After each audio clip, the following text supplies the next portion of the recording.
presentasi. Fatir, silahkan.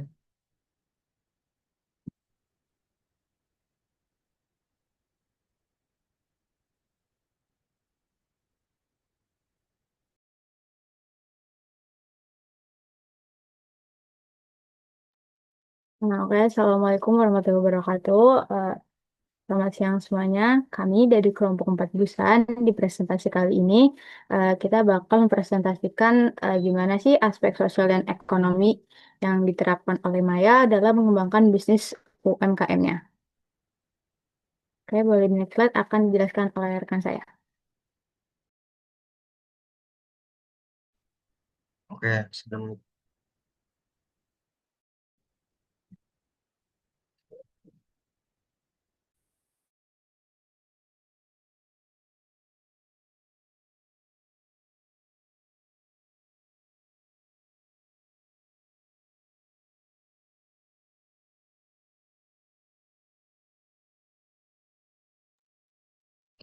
Oke, baik. Sebelum itu kita masuk dalam aspek sosial dan ekonomi. Pertama adalah dampak terhadap masyarakat sekitar. Nah, untuk poin pertama adalah membuka lapangan pekerjaan sebagai mitra. Maya memberikan peluang kerja kepada masyarakat sekitar sebagai mitra layanan. Dengan sistem kemitraan ini, individu dapat bergabung tanpa perlu modal dan keterikatan, sehingga membuka kesempatan kerja yang inklusif. Yang kedua ada meningkatkan ekonomi dan dari masyarakat sekitar yang menjadi mitra. Nah, pendapatan yang diperoleh dari aktivitas mitra secara langsung meningkatkan ekonomi individu dan keluarga mereka. Hal ini berdampak positif pada kesejahteraan masyarakat lokal secara keseluruhan. Dan yang ketiga ada menggerakkan roda perekonomian dari masyarakat sekitar. Nah, adanya kegiatan bisnis yang berkelanjutan melalui platform Maya ini turut menghidupkan transaksi ekonomi di sekitar di sini. Mitra sebagai pelaku utama secara tidak langsung menciptakan rantai ekonomi baru. Oke, untuk pembagian hasil dengan mitra, untuk setiap orderannya ini pembagian hasilnya itu untuk Maya sebanyak 10 hingga 15%, sedangkan untuk mitra itu dari 85 hingga 90%. Nah, biaya aplikasinya atau web seluruhnya dibebankan kepada user.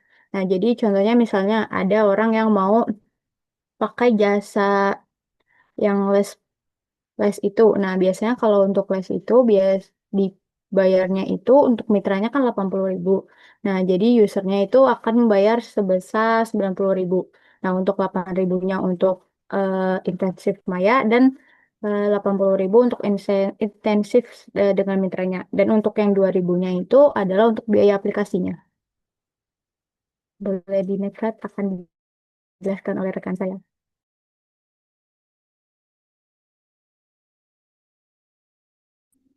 Oke, baik. Selanjutnya itu ada respon masyarakat sekitar terhadap keberadaan Maya. Nah, untuk respon layanan My Laundry itu eh, cukup ini ya, responnya tuh cukup positif ya dari masyarakat. Karena ya ini cukup membantu untuk wanita-wanita pekerja karena dapat memudahkan proses mencuci mereka dan menjadi tidak ribet gitu. Untuk respon terhadap MyTutor ini. MyTutornya itu kurang diminati ya oleh kalangan mahasiswa karena mungkin mahasiswa sendiri itu masih nyaman gitu dengan kerja kelompoknya masing-masing gitu atau masih nyaman dengan belajar sendiri gitu. Nah, namun beberapa mahasiswa ini tuh memiliki minat gitu untuk menjadi mitra dari Maya ini. Nah, untuk Driver ini tuh ada juga gitu beberapa mahasiswa itu yang memiliki minat sebagai My Driver, sebagai mitra karena mungkin bisa juga untuk sebagai sampingan mereka untuk tambah-tambah uang jajan gitu. Oke, mungkin di next slide. Oke, mungkin cukup sekian dari presentasi kami. Bagi ada yang mau ditanyakan, silakan.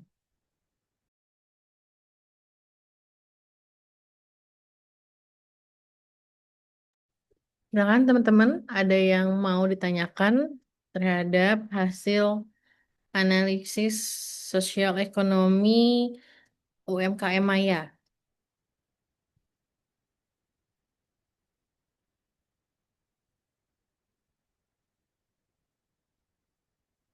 Di sini kelompok 4 hadir semua. Hadir, Bu. Hadir. Jonathan, Robit, Dea, dan Fatir. Mungkin saya mau tanya, untuk dari sosialnya sendiri dan ekonomi, Maya di sini dia berkontribusi terhadap pemberian atau pemberian pajak nggak? Pajak daerah atau pajak perusahaannya sendiri. Apakah mereka wajib pajak, sudah membayar pajak, atau dia berkontribusi, sudah atau belum? Nah, izin menjawab, Bu, kalau untuk pemberian pajak sudah karena di Maya ini kan udah terdaftar di PWP, jadi dia tuh kayak tiap tahun, tiap bulan itu dia dikenangin pajak gitu, Bu. Hmm, oke. Kemudian dari Maya di sini kan dia sudah punya apa namanya yang di daerah di daerah-daerah apa namanya kontributor ya. Kalau yang Maya ini semacam apa namanya distributor atau apa sih? Maya ini kan yang jasa yang buatan anak FE kan ya. Nah, iya, Bu. Nah, apakah mereka ini eh, menyerap tenaga kerja dari sekitar daerahnya dia? Ini office-nya di mana? Jakarta.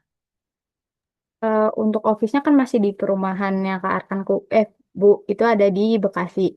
Nah, jadi untuk misalnya nih, kata kemarin waktu Kak Arkan diwawancara tuh dia bilang, nah untuk yang My Draft itu biasanya ada temen-temennya yang sekampus itu, dia suka nanyain, ini ada job nggak biar buat sekalian pulang kayak gitu. Jadi dia tuh yang teman-temannya yang nanyain ke Kak Arkan untuk dijadiin mitra dari MyDrive-nya kayak gitu, Bu. Oke. Tapi mereka itu apa namanya ya? Memberikan kesempatan nggak di luar dari kalau tadi kan sesama mungkin sama mahasiswa gitu ya. Apakah daerah sekitar di Bekasi itu mereka membuat flyer kalau misalkan ada lowongan nih untuk Maya gitu. Mereka memberikan dampak seperti itu nggak kayak misalnya oh ada perusahaan baru nih, ada bisnis baru namanya Maya. Kira-kira nih saya misalnya sebagai warga sekitar situ kira-kira bisa apply nggak di sana secara langsung gitu. Jadi gini Bu, misalnya kan kita misalnya ada yang pesen nih di sekitar daerah Bekasi gitu kan. Nah jadi nanti tuh kita akan Maya ini akan nyambungin usernya ke mitra yang ada di Bekasi yang di sekitaran dengan usernya. Jadi secara nggak langsung mereka tetap ngasih dampak sosial dan ekonominya ke area sekitarnya juga. Kayak gitu Bu.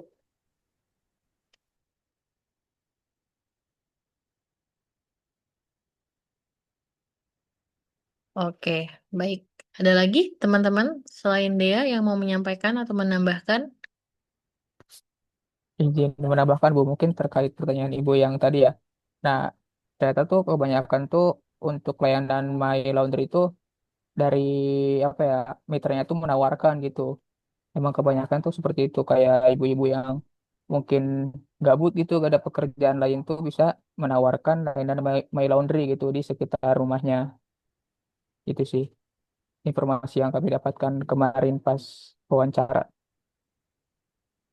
Oke, terima kasih Fatir. Ada lagi teman-teman yang lain? Jika tidak ada, terima kasih kelompok 4 atas presentasinya. Selanjutnya, kelompok eh, Digimatch, silahkan.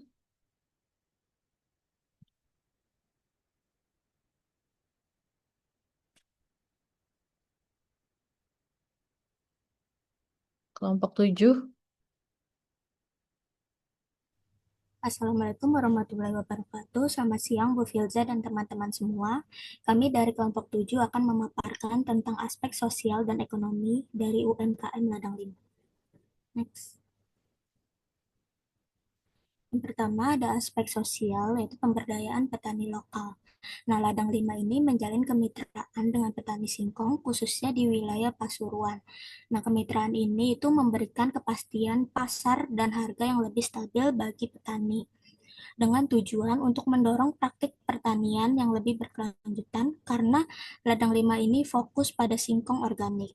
Selanjutnya, ladang 5 ini membuka lapangan kerja, yaitu di pabrik dan kantor bagi penduduk setempat sebagai langkah untuk mengurangi angka pengangguran di desa. Mereka juga bahkan melibatkan ibu-ibu rumah tangga yang sebelumnya memiliki pendapatan rendah.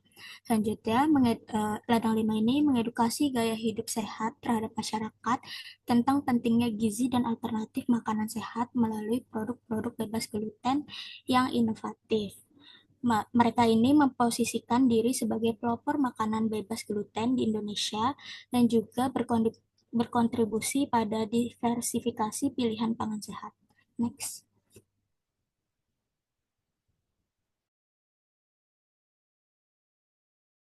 Selanjutnya untuk aspek ekonomi yang pertama itu ladang 5 meningkatkan pendapatan dan kesejahteraan petani. Karena ladang 5 ini bekerja sama dengan masyarakat lokal khususnya di daerah Pasuruan dan ladang 5 ini mempekerjakan petani-petani yang ada di Pasuruan khususnya petani singkong. Maka petani ini menjadi mendapatkan penghasilan dan tentunya meningkatkan kesejahteraan ekonomi mereka. Yang kedua itu ada diversifikasi produk pangan nasional. Jadi ladang 5 ini menggunakan singkong sebagai bahan baku utamanya, kemudian dari singkong ini memproduksi berbagai turunan produk seperti tepung, mie, kue kering, dan pasta yang berbahan bebas gluten.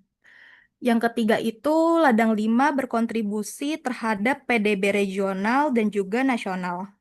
Jadi ladang 5 ini berkontribusi pada perputaran ekonomi di daerah operasionalnya yang tentunya pada akhirnya mempengaruhi PDB regional dan juga nasional. Yang terakhir itu peningkatan daya saing UMKM di pasar global. Jadi ladang 5 ini sudah berhasil mengekspor produk-produknya ke 5 negara, yaitu ke Malaysia, Korea Selatan, Taiwan, Australia, dan USA. Yang tentunya karena sudah melakukan ekspor ini, dia jadi meningkatkan daya saing UMKM-nya di pasar global. Demikian presentasi dari kelompok kami. Apabila teman-teman ada yang ingin bertanya, dipersilakan. Terima kasih.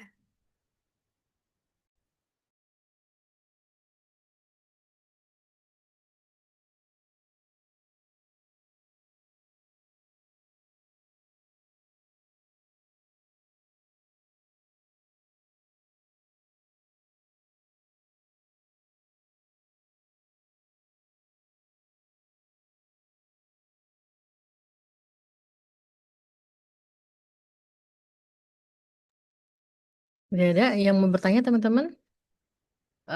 Kelompok ladang 5, mungkin saya mau tanya. Tadi kan mereka untuk perusahaan atau ladang 5 ini mereka memperbantukan ya masyarakat sekitar ya, masyarakat sekitar. Nah, kira-kira di mereka nih selama berdirinya ladang 5 ini, apakah mereka menghadapi atau pernah ada konflik nih, konflik baik itu dari eh, sosial dari apa namanya di luar dari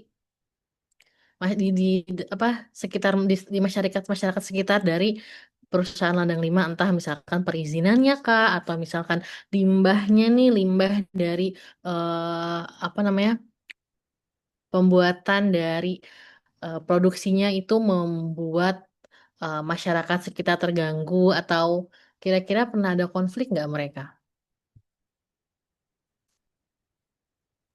Kalau untuk konflik sih kita kurang tahu ya Bu. Cuman kalau untuk yang di Pasuruan itu, kebetulan pabrik dia itu jauh dari pemukiman masyarakat. Jadi kalau untuk limbah-limbah se dan lain-lainnya dari hasil akhir produksinya itu dipastikan tidak mengganggu sih Bu, karena pabriknya itu jauh dari pemukiman. Oke. Terus kan saat ini kan Indonesia eh, perekonomian kita sedang fluktuatif gitu ya dari daya daya daya beli masyarakatnya, kemudian bahan bakunya juga eh, naik turun gitu ada perubahan. Nah, kira-kira bagaimana sih si Ladang 5 ini mempertahankan bisnisnya mereka yang sudah eksis saat ini?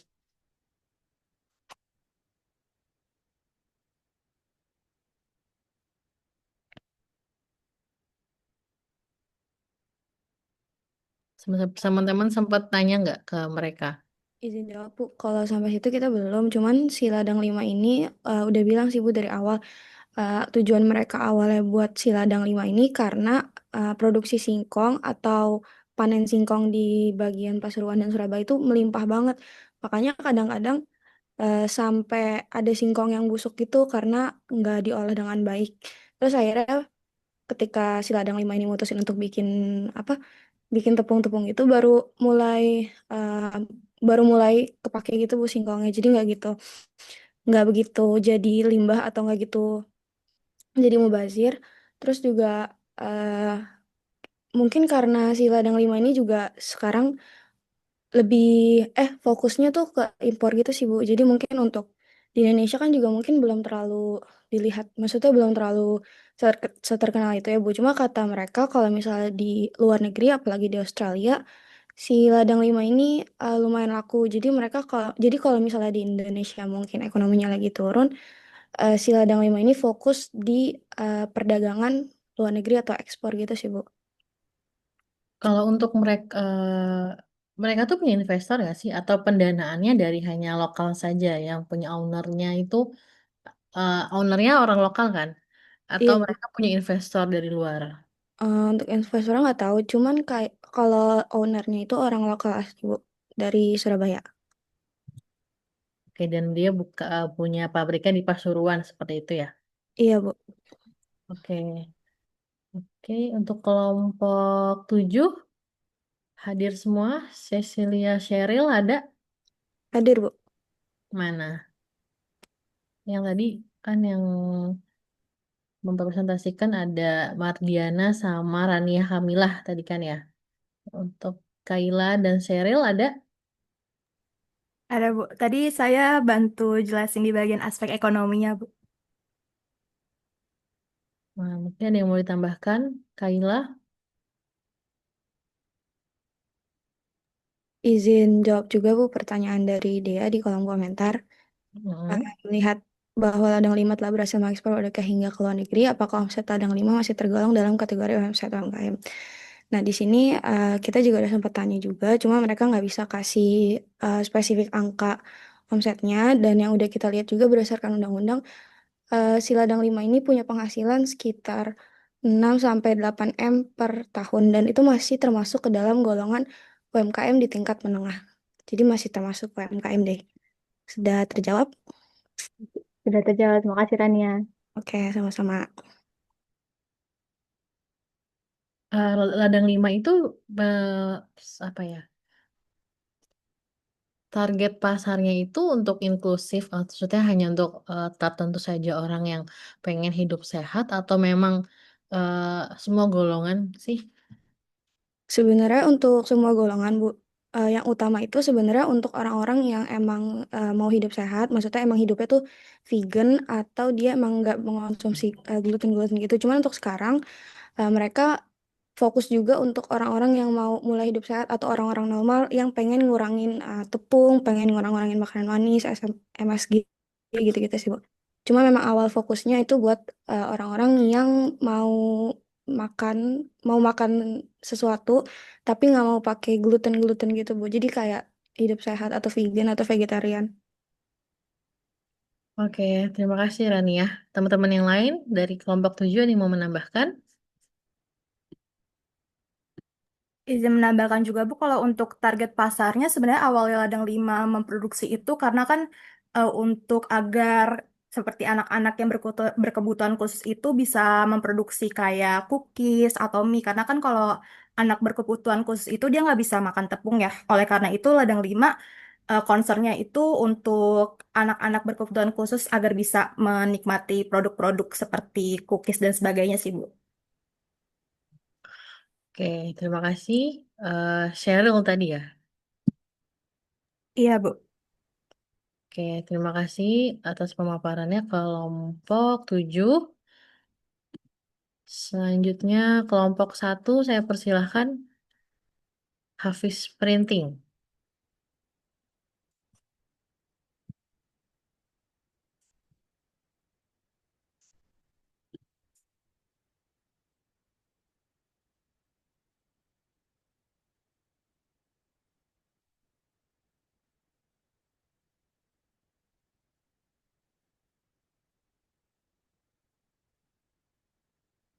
Assalamualaikum warahmatullahi wabarakatuh. Eh, izin Ibu dan teman-teman semua, saya tidak bisa on cam. Kami dari kelompok 1 ingin mempresentasikan hasil dari analisis aspek sosial dan ekonomi percetakan Hafiz Printing. Untuk anggotanya ada saya sendiri, ada Jauza Akna Kamila, ada Aryo Ali Nugroho, ada Fikri Firmansyah, dan Laila Tristiana. Next.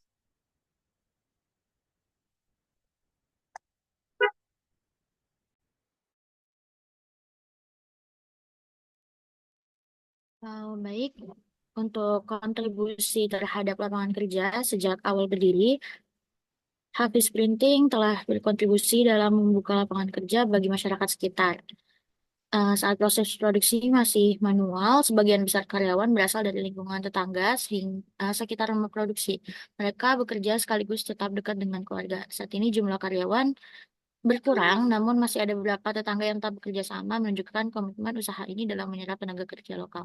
Jadi untuk hasil printing ini, kebanyakan untuk karyawannya itu adalah orang-orang sekitar di Hafiz Printing, jadi masyarakat lokal. Jadi untuk Hafiz Printing ini membuka lapangan kerja di sekitar masyarakat tersebut. Boleh di next? Selanjutnya ada keterlibatan masyarakat lokal. Hafiz Printing ini berprinsip untuk menjadi bermanfaat bagi lingkungan sekitarnya. Salah satunya itu dengan mewujudkan kontribusi sosialnya dengan memberikan pelatihan sablon pada remaja dan masyarakat lokal di masa lalu. Ini Hafiz Printing lebih banyak menerima siswa dari berbagai SMK untuk melaksanakan praktik kerja lapangan atau PKL. Antusiasmenya juga sangat tinggi hingga perlu dibuat daftar antrian karena tidak banyak tempat yang mau menerima siswa PKL sebanyak itu. Selanjutnya akan dilanjutkan oleh Oke, kemudian ada dampak ekonomi terhadap masyarakat sekitar dari si Hafiz Printing ini. Sebenarnya ini tuh simple sih, Bu. Jadi si Hafiz Printing ini dia tuh terbuka terhadap kolaborasi dan juga dari berbagai pihak gitu. Jadi misalnya ada mahasiswa yang pengen ngadain kegiatan dan butuh Hafiz Printing ini sebagai entah sponsor atau mungkin mitra dari percetakan mereka, dan si Hafiz Printing ini terbuka untuk hal-hal seperti itu. Soalnya menurut mereka si Hafiz Printing ini tuh nunjukin komitmen mereka sebagai sebuah bisnis yang bisa mendukung pertumbuhan dari kegiatan ekonomi dan juga pendidikan di masyarakat sekitar mereka. Bisa di next.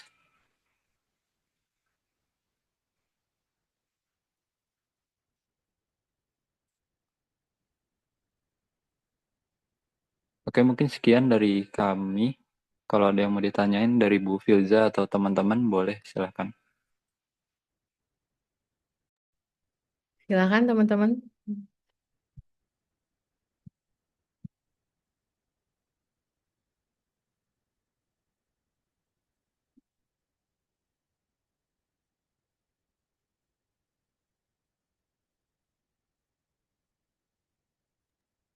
Boleh itu, Siti. Ya, boleh dipersilakan Siti Nurlaila. Oke, izin bertanya ya. Sebelumnya suaranya udah jelas. Jelas. Oke. Jadi mau tanya terkait ini kan bahas untuk aspek sosial dan juga ekonomi.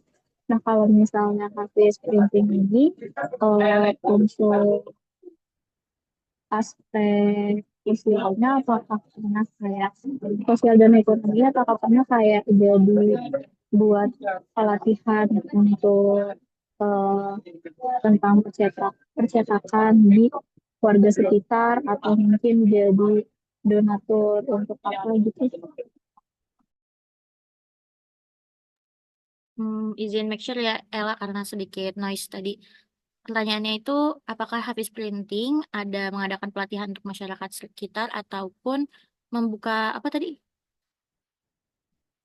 Ini kayak jadi donatur untuk kegiatan juga Donatur ya, untuk donatur. Mungkin langsung izin menjawab ya. Untuk pelatihan sendiri itu belum ada. Cuman kalau misalnya dahulu itu pas masih banyak apa rekrutan ataupun orang-orang yang apa bekerja itu pastinya pas baru masuk bekerja itu ada pelatihannya. Tapi kalau untuk em, pelatihan sendiri kemungkinan hanya untuk orang anak-anak magang gitu loh. Jadi kan yang tadi kayak dari SMK yang mau ke apa yang mau PK apa sih namanya PKL ataupun magang di Habis Printing itu pastinya nanti dilatih sama em, karyawan yang ada di Habis Printing. Terus untuk yang donaturnya tersendiri, Habis Printing juga terbuka buat khususnya buat mahasiswa ya yang butuh donatur buat uh, sponsor ataupun buat bikin-bikin banner kayak gitu. Gitu sih. Oke, Terjawab nggak? terima kasih, Kaknya. Oke, terima kasih kembali.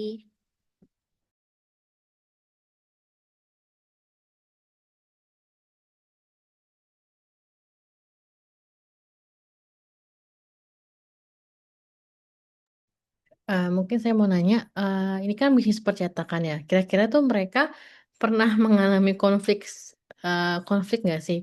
Karena kan percetakan tuh banyak, misalnya ada persaingan kah? Ini kan sudah cukup lama ya si Hafiz Printing. Nah, kira-kira bagaimana sih mereka menghadapi konflik-konflik yang terjadi? Karena kan konflik itu akan mempengaruhi hubungan sosial mereka ke masyarakat sekitar, kemudian perekonomiannya pun dari segi ekonomi juga mungkin akan berpengaruh. Nah, kira-kira Hafiz Printing ini pernah mengalami konflik nggak? Itu seperti apa dan bagaimana sih mereka menghadapinya? Oke Bu, izin menjawab kalau untuk konflik sendiri, mungkin karena si Hafiz Printing ini dia tuh udah lama ya Bu, dia udah dari tahun 2009, 2000, pokoknya 2000-an awal mungkin ya. Dan dia tuh udah pemain besar juga di situ. Jadi untuk konflik, berdasarkan kemarin yang sudah diwawancara, yaitu mereka nggak terlalu meng-highlight konfliknya Bu. Bahkan malah si apa namanya kompetitornya yang printing-printing baru itu justru minta bantuan ke si Hafiz Printing kalau misalnya mereka nggak kuat untuk nadahin orderannya mereka gitu. Jadi si Hafiz Printing ini malah dapat ordernya itu dari apa namanya pengusaha printing yang lain gitu Bu. Oke. Mungkin teman-teman yang lain dari kelompok satu mau menambahkan. Aryo sudah. Fikri mungkin. Fikri, Lailatul, Nirmala. Baik Ibu, izin menambahkan apa yang tadi udah dibilang sama Ali terkait konflik sendiri. Memang dari habis printing itu lebih ke kemarin sih adanya penurunan dari habis printing itu sendiri yang mungkin dari memang awalnya itu habis printing ini banyak banget peminatnya, tapi seiring berjalannya waktu dan akhir-akhir ini ada penurunan dikarenakan mungkin kemarin yang sempat sudah dibahas sebelumnya apa namanya banyak mahasiswa itu yang lebih prepare untuk mengambil orderan dari Shopee dan lain sebagainya yang mungkin mempersimpel dan mempermudah terkait pemesanan itu sendiri. Nah, terus sama mungkin konfliknya itu lebih ke penurunan ini sih Bu, apa namanya? Penurunan dari ordering sama penurunan dari apa namanya orang-orang yang mungkin karena memang orderannya berkurang, jadi pekerjanya juga berkurang gitu, Bu. Oke. Teman-teman kelompok satu ada yang mau menambahkan lagi? Pas sudah cukup?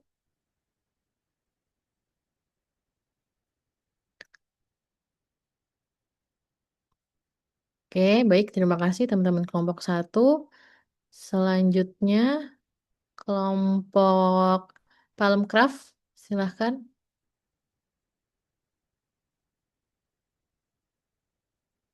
Sudah Bu, siap Bu.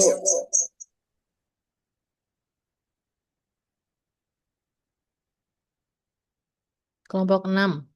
CV Palmcraft. Silahkan.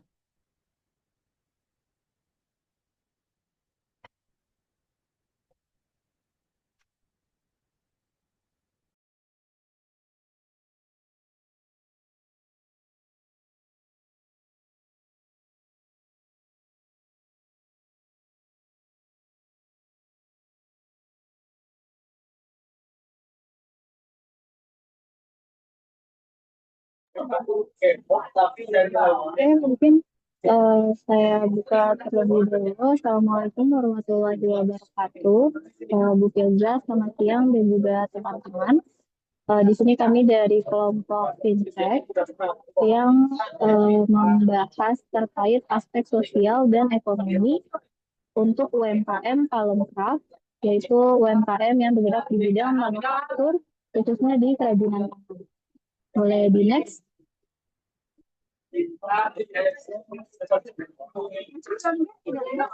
Nah, untuk pokok pembahasan dalam presentasi hari ini ada 4, yaitu penjelasan singkat terkait Palemkraf, lalu ada aspek sosial, aspek ekonomi, dan juga yang terakhir kesimpulan. Boleh di next.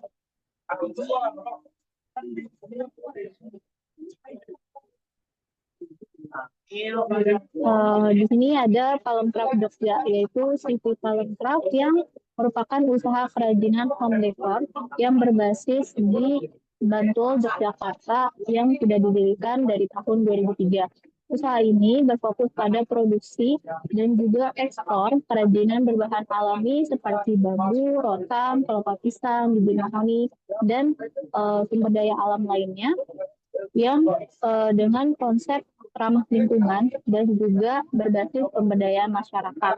Palemkraf telah memperkerjakan 50 karyawan tetap dan lebih dari 1.000 mitra dari pengrajin dan juga petani lokal di berbagai daerah di Indonesia. Produk-produknya telah diekspor ke berbagai negara di Asia, Eropa, Timur Tengah, dan juga Amerika. Selain memproduksi, Palemkraf juga aktif memberikan pelatihan dan pendampingan untuk UMKM di lebih dari 10 provinsi, serta menerapkan prinsip kerja etis yang berkelanjutan sesuai dengan ISO 9001-2018. Boleh di next.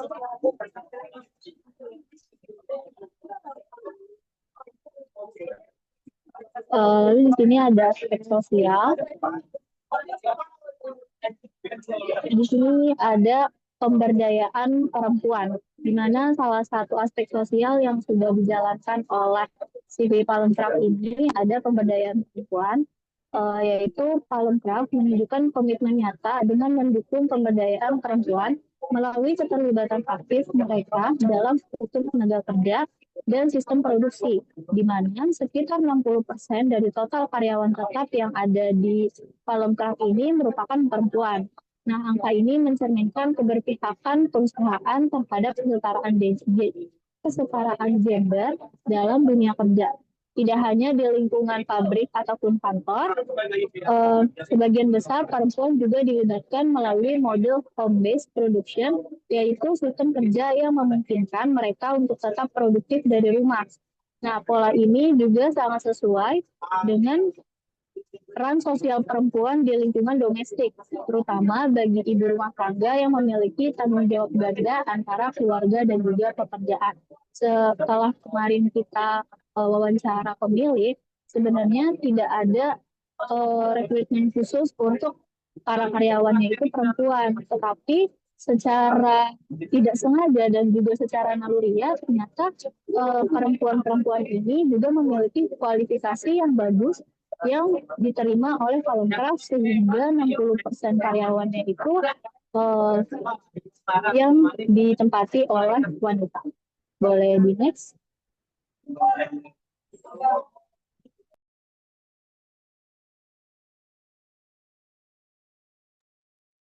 Oke, untuk next-nya adalah komitmen terhadap peningkatan kesejahteraan dari karyawan-karyawan CV Palemkraf. Nah, yang pertama itu, CV Palemkraf itu mempunyai sistem gaji yang disesuaikan dengan keahlian dari karyawan-karyawan tersebut, atau masing-masing dari karyawannya. Nah, dan di next-nya adalah, di CV Palemkraf, para karyawan atau para pekerja itu diberikan kompensasi yang transparan dan profesional untuk setiap karyawan-karyawannya itu. Oke, dan selanjutnya adalah fasilitas jaminan sosial. Nah, fasilitas jaminan sosial ini di CV Palemkraf bagi para pekerja dan para karyawan itu diberikan fasilitas jaminan sosial berupa BPJS Kesehatan dan BPJS Ketenagakerjaan. Nah, ini sebagai bentuk perlindungan lah terhadap risiko kesehatan dan kecelakaan kerja bagi karyawannya. Nah, yang terakhir adalah fokus dari CV Polrekraf itu adalah kesejahteraan jangka panjang dan loyalitas bagi pelanggan-pelanggannya, abilitas bagi karyawannya. Oke, nextnya adalah ini. Nextnya itu adalah kontribusi untuk UMKM lokal. Nah, CV Polrekraf ini selalu mengadakan atau pernah mengadakan pelatihan dan pendampingan UMKM lebih dari 10 provinsi, termasuk daerah terpencil, yaitu NTT, Aceh, Kalimantan, Papua, dan Sulawesi. Nah, sasaran dari pelatihan ini adalah pelaku UMKM kerajinan dan masyarakat lokal yang berpotensi alamnya, maksudnya itu mempunyai ladang yang cocok buat kerajinan ini, seperti itu. Nah, dan untuk pelatihan atau materinya itu adalah pengolahan limbah yang alami dan bernilai ekonomi. Selanjutnya adalah desain, produk dan strategi pemasarannya. Dan yang selanjutnya adalah penampingan teknis dari CV pelengkapnya. Nah, untuk selanjutnya CV pelengkap ini berperan aktif dalam fasilitator ekonomi kreatif di daerah-daerah seperti yang sudah disebutkan sebelumnya. Dan selanjutnya mendorong kemandirian UMKM yang inklusif dan berkelanjutan seperti itu. Oke, nextnya adalah kebijakan berbasis etika. Nah, yang pertama adalah larangan pekerja anak dan pekerja paksa. Contohnya maksudnya itu dilakukan dengan cara diverifikasi dengan KTP sebelum bekerja atau sebelum pelamaran. Nextnya itu adalah standar kerja standar kerja mengacu pada ISO 9000 2018 dan praktik kerja etis. Nah, kalau untuk praktik kerja etis ini adalah komitmen terhadap seluruh produksinya itu. Oke. Untuk nextnya itu adalah aspek ekonomi. Mungkin dijelaskan oleh teman saya. Ya, di sini setelah mengetahui tentang aspek sosial, kita akan beranjak ke aspek ekonomi. Aspek ekonomi ini kita ambil dalam 3 garis besar. Yang pertama adalah pemberdayaan masyarakat dan penciptaan lapangan kerja.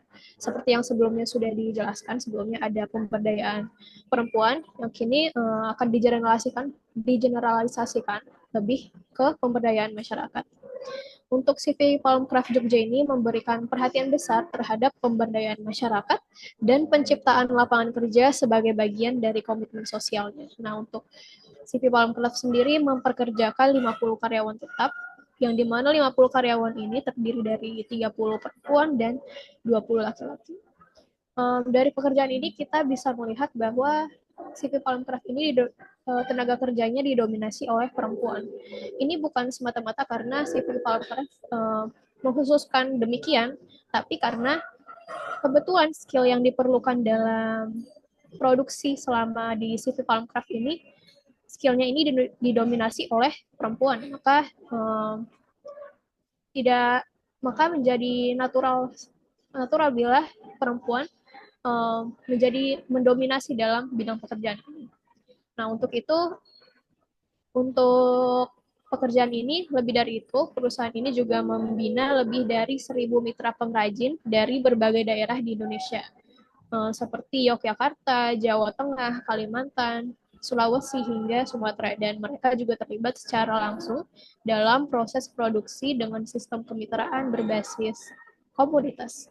Nah, untuk salah satu pendekatan yang menjadi ciri khas Palmcraft ini adalah pemberdayaan home-based production seperti yang tadi mention sebelumnya, yaitu pola kerja yang memungkinkan para pengrajin, khususnya ibu rumah tangga, untuk memproduksi bagian dari produk di rumah masing-masing tanpa harus meninggalkan keluarga. Lebih dari sekedar menciptakan lapangan kerja, untuk Palmcraft sendiri sudah mengedepankan prinsip inklusivitas sosial yang kuat. Karena perusahaan tidak membedakan atau mendiskriminasi tenaga kerjanya berdasarkan gender, agama, etnis, maupun kondisi disabilitas. Nah, untuk semua individu ini diberi kesempatan yang setara untuk berkontribusi sesuai dengan kemampuan mereka dalam lingkungan kerja yang aman dan menghargai keberagaman. Bisa di next.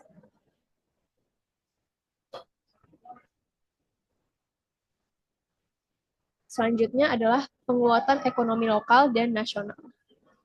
Untuk kontribusi Palamcraft terhadap penguatan ekonomi lokal dan nasional ini melalui strategi bisnis yang memprioritaskan pemanfaatan sumber daya alam dalam negeri.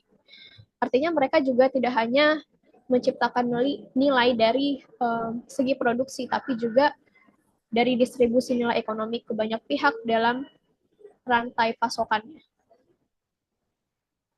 Nah, di sini perusahaan ini juga menggunakan bahan baku lokal dari berbagai provinsi seperti rotan, bambu, dan kayu mahoni yang diperoleh langsung dari petani dan pemasok lokal di wilayah Jawa, Kalimantan, Sulawesi, dan Nusa Tenggara.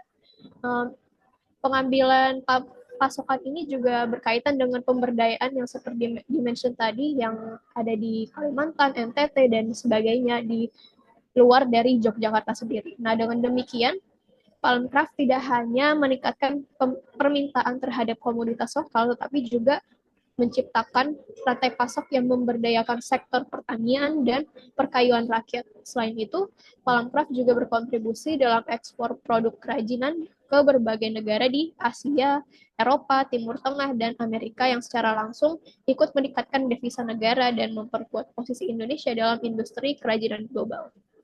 Selanjutnya akan dilanjutkan oleh rekan saya.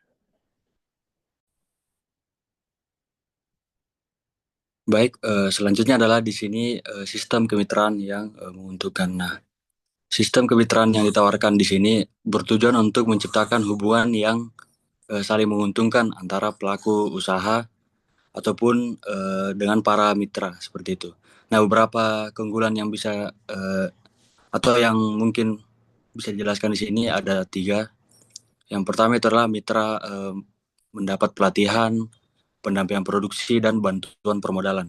Nah, di sini itu mitra tidak hanya menjadi penjual, tetapi juga oleh Palamcraft itu dibekali dengan kapasitas dan keterampilan.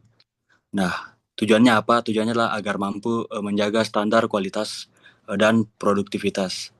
Nah, bantuan permodalan juga diberikan sebagai upaya untuk memberi kesempatan juga bagi para mitra yang mempunyai semangat tinggi namun terbatas secara finansial. Nah, di sini yang kedua itu adalah sistem kontrak pesanan jangka panjang. Nah, ini bertujuan untuk memberikan kepastian usaha dan stabilitas penghasilan bagi para mitra. Ini juga bertujuan untuk menumbuhkan rasa tanggung jawab dan komitmen dalam menjalankan kerjasama karena ada kejelasan arah dan tujuan bisnis. Yang ketiga atau yang terakhir yaitu adalah pendampingan kualitas produk. Nah, kualitas menjadi aspek penting agar apa? Agar produk dapat bersaing di pasar. Nah, dengan adanya kontrol dan bimbingan, mitra diharapkan bisa menjaga standar mutu yang sama walaupun berasal dari tempat produksi yang berbeda. Next slide. Nah, terakhir adalah kesimpulan. Berdasarkan analisis aspek sosial dan ekonomi, CV Palamcraft ini terbukti sebagai UMKM yang tidak hanya berorientasi pada keuntungan bisnis, tetapi mereka juga memiliki dampak signifikan terhadap pemberdayaan masyarakat dan penguatan ekonomi lokal melalui penciptaan lapangan kerja inklusif, pemberdayaan perempuan, serta kemitraan dengan lebih dari 1.000 pengrajin dari berbagai daerah di Indonesia. Palamcraft ini mendorong pertumbuhan ekonomi berbasis komunitas yang berkeadilan. Kontribusinya terdapat terhadap peningkatan kesejahteraan karyawan melalui gaji yang adil, fasilitas jaminan sosial, serta peluang usaha bagi keluarga para karyawan menunjukkan perhatian perusahaan terhadap aspek sosial internal. Sementara itu, penggunaan bahan baku lokal dan ekspor produk kerajinan ke berbagai negara menandakan peran Palamcraft ini dalam mendukung ekonomi nasional dengan sistem kerja yang etis dan berkelanjutan. Perusahaan ini mampu menghadirkan model bisnis yang harmonis antara nilai sosial dan potensi ekonomi. Next slide.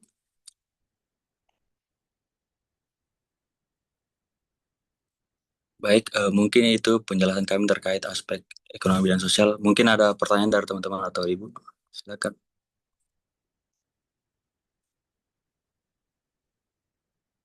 Silakan teman-teman yang lain.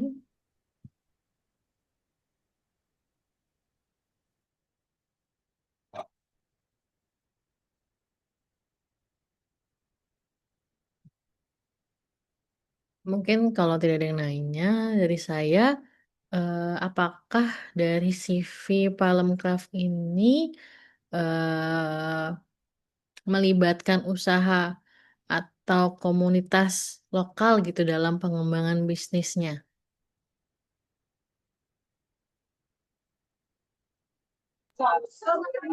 Komunitas lokal yang seperti apa Bu maksudnya? Gimana? Komunitas lokal yang seperti apa maksudnya?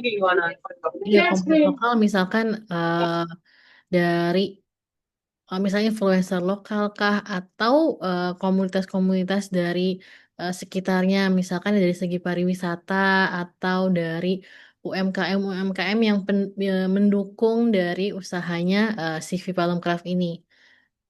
Mungkin semacam resellernya juga bisa atau komunitas-komunitas lain gitu. Ada nggak CV Palemcraft ini melibatkan komunitas-komunitas gitu dalam usahanya mereka?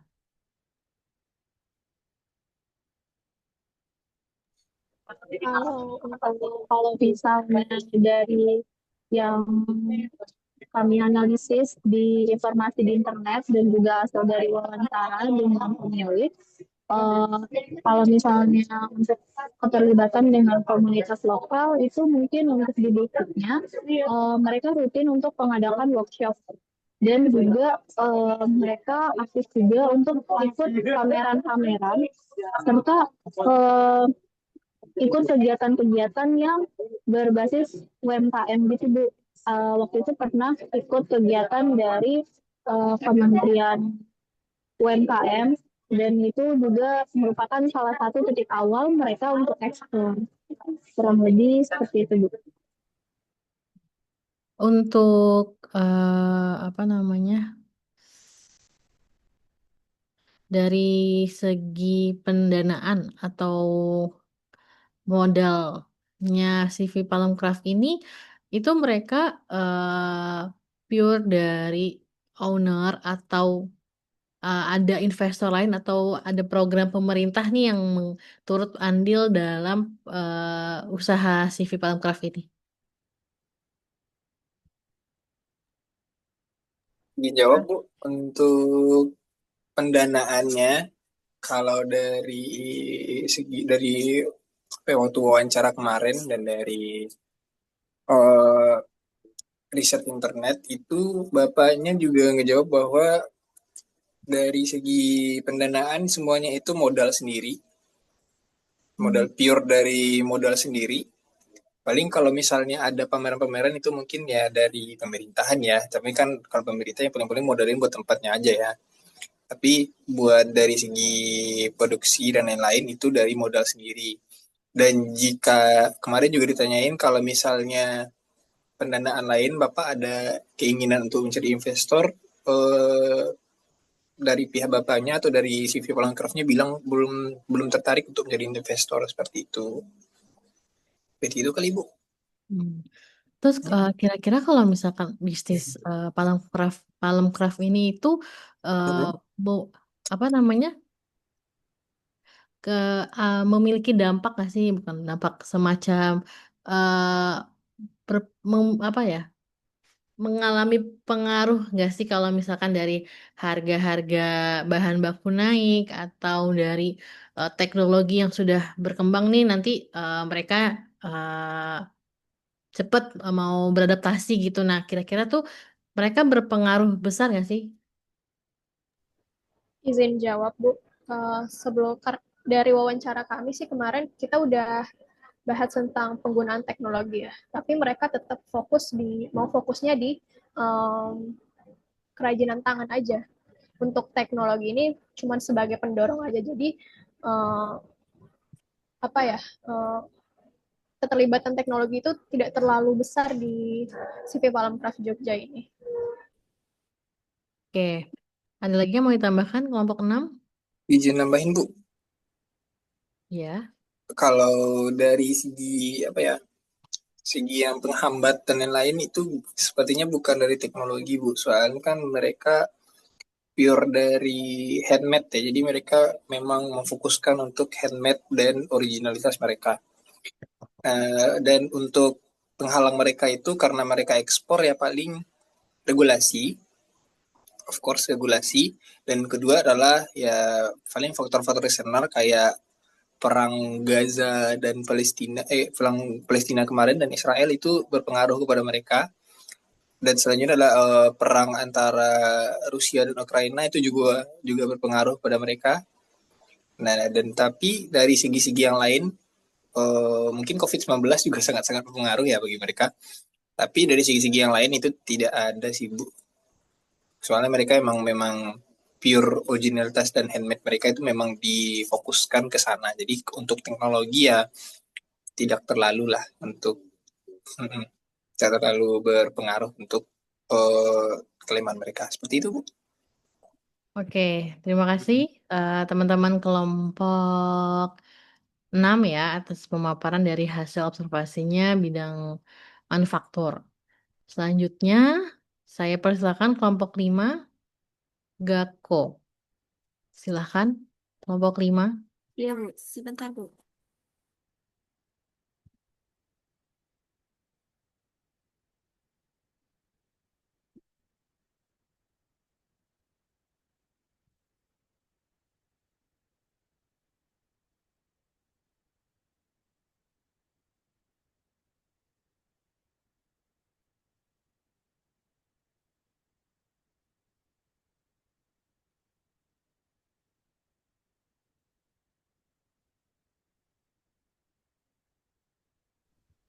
Assalamualaikum warahmatullahi wabarakatuh. Selamat siang Bu Filza dan teman-teman semua. Kami dari kelompok 5 akan memaparkan hasil analisis aspek sosial ekonomi dari UMKM Sistem Informasi yaitu GAKO. Next.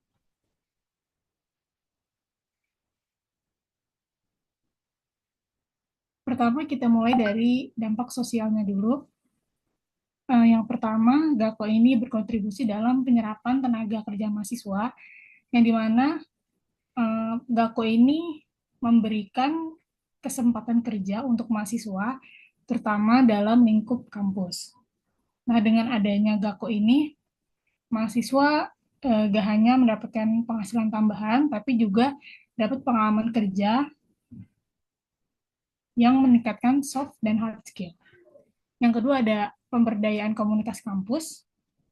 GAKO ini memberi ruang kepada komunitas internal kampus yang memiliki minat tertentu untuk bisa lebih aktif berkontribusi dan mendapatkan manfaat dari GAKO ini. Next.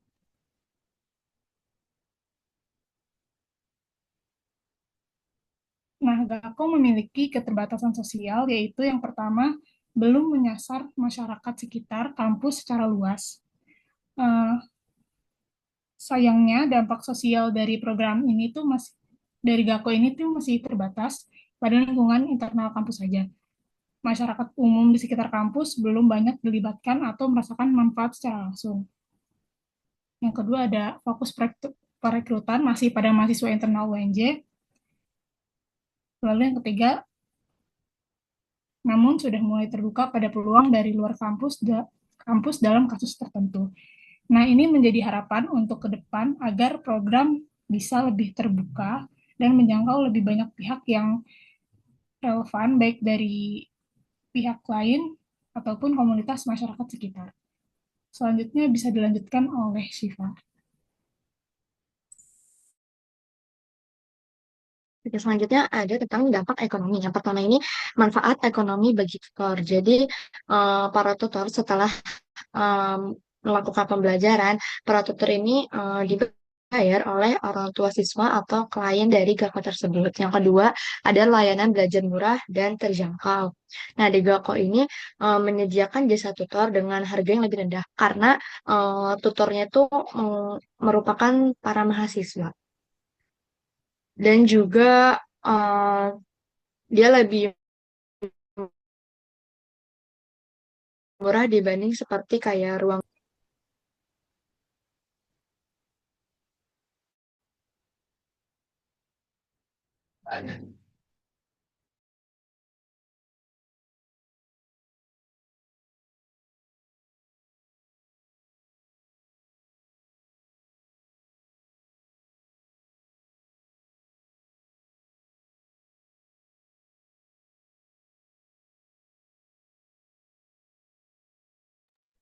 Di saya kok tidak ada Selanjutnya, suaranya ya? maaf Bu, tadi sedikit nge-lag. Selanjutnya ada potensi pengembangan. Yang pertama ada potensi untuk memperluas dampak sosial ekonomi ke lingkungan luar kampus. Yang kedua ada peluang kolaborasi dengan masyarakat umum sebagai klien atau mitra kerja. Yang terakhir ada meningkatkan kesejahteraan melalui peningkatan skala operasional. Jadi eh, potensi Gako ini mempunyai potensi untuk memperluas dampak ekonomi sosial ke lingkungan luar kampus. Yang kedua juga ada peluang untuk kolaborasi masyarakat umum sebagai klien atau juga mitra kerja. Yang terakhir juga Gako meningkatkan kesejahteraan melalui peningkatan skala operasional. Boleh di next slide? Oke, sekian dari kelompok 5. Apabila ada teman-teman yang bertanya dan tambahan dari Bu Bilza, dipersilakan.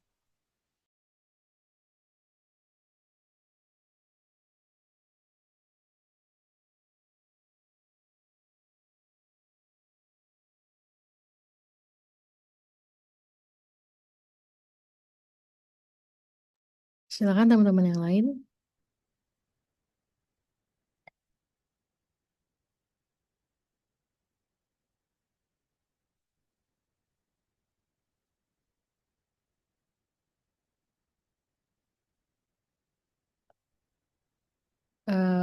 Mungkin saya yang nanya. Untuk Gako, ini teknologi pendidikan ya. Nah, kira-kira Gako ini pernah atau berencana untuk kolaborasi nggak dengan mungkin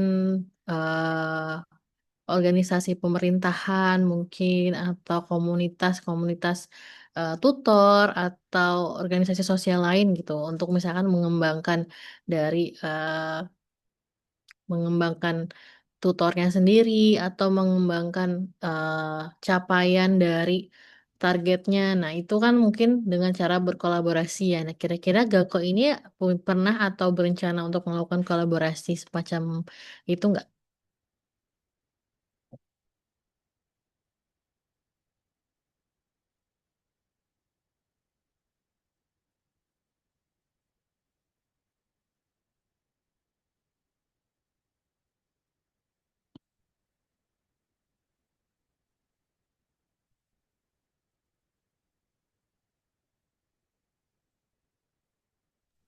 Untuk kerjasama karena Gako ini masih baru ya Bu, jadi mungkin belum ada rencana apa-apa. Jadi masih kerjasama secara lepasan aja sama tutor-tutor yang di luar sana gitu. Mungkin Arum atau Juan mau nambahkan?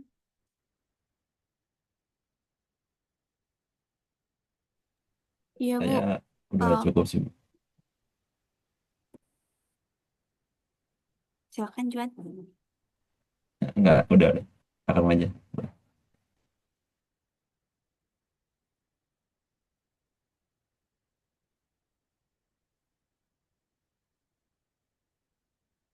Nggak ada?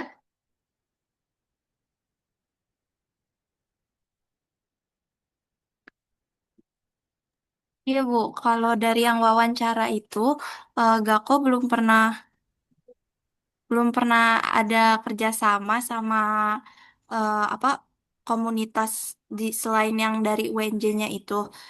Jadi Gako paling waktu itu masuk ke grup-grup yang para tutor-tutor. Nah, di situ jadi Gako menyediakan untuk para tutor kalau mau bergabung ke Gako, jadi menyediakan platformnya gitu, Bu. Juan mungkin mau nambahin tadi? Kalau dari saya sih udah cukup sih, Bu. Udah disebutin semua mulai dari tadi kan masih sebenarnya mayoritas kan masih lepasan gitu. Terus dari kenalan-kenalan misal dari dosennya atau dari teman-temannya gitu. Terus buat promosinya juga eh, ya beberapa pakai dari yang eh, beberapa kebanyakan itu muncul dari yang grup komunitas di Facebook gitu, Bu. Hmm. Menurut kalian nih, untuk bisnis Gako ini masih diminati nggak sih oleh eh, apa namanya ini kalau konteksnya untuk siswa ya, siswa sekolah menengah ke atas ya, SMP, SMA atau dari SD.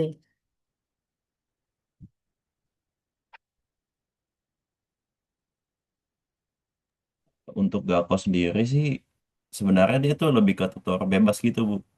Jadi eh, entah itu matkul atau buat hobi atau buat mata pelajaran itu bisa. Jadi tapi emang mayoritas dari konsumennya itu dari siswa, dari anak-anak sekolah, gitu. Oke. Untuk modalnya sendiri pribadi ya. Dari pendanaan ini Bu, yang lomba itu P2MW pemerintah. Oh, pemerintah. Nah, itu mereka tuh wajib semacam membuat report gitu nggak sih? Mereka sudah berjalan berapa lama ya, Gako ini? 1 tahun Bu. Oh, oke, baru 1 tahun ya.